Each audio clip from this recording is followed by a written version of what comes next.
Alright, this is Oleg Shilovitsky from OpenBOM, and today I'm going to introduce you to some best practices of advanced formulas, calculations, and rollups in OpenBOM.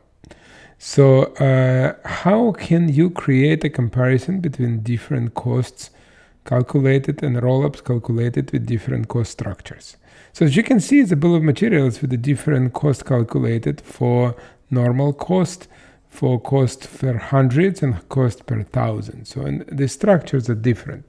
So how can we get this and how you can do it? It's actually much simpler than you might think.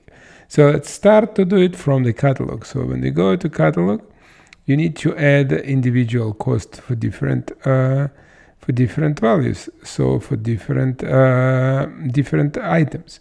So this is my catalog where I introduce these three properties. So in the properties, in addition to normal cost, I'm getting cost for 100 and I'm getting cost for 1000. So this is the information that you need to put, but keep in mind, you put this information only for items, not for assemblies. For assemblies, it will be calculated, and I will show you how this information will be calculated and rolled up from the BOM to catalog.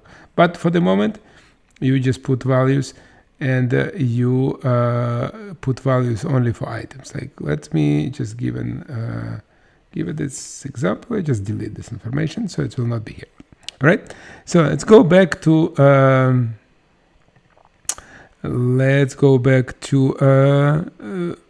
bill of materials.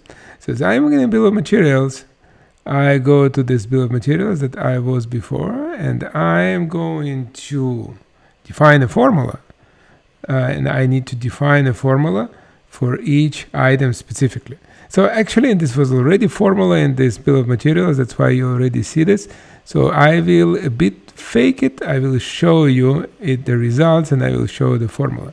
So as you can see, the formula is defined for each cost. Like for total cost, I'm getting the formula cost times quantity. For 100 cost, I'm getting cost 100 quantity, and for the 1000, I'm getting cost 1000 per quantity. All right.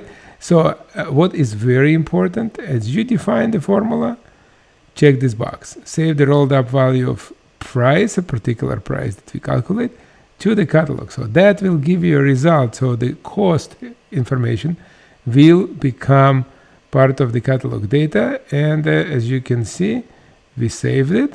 And now, when OpenBOM recalculated the totals, this is for the total assembly, but there are also for sub-assemblies. Each of this one is the sub-assemblies. So now let's get back to the catalog. And as we getting back to the catalog, we will see that this information is actually recalculated, and the catalog has all values of assemblies, and it's all calculated, and you see this all values. So this is how you do it, and how you calculate cost and compare cost with different cost structures in OpenBOM, create multiple rollups, and you save all this information in the catalog. All right, so that was Oleg with some best practices around rollups, calculations, and formulas in OpenBOM, and I will see you soon in the next video.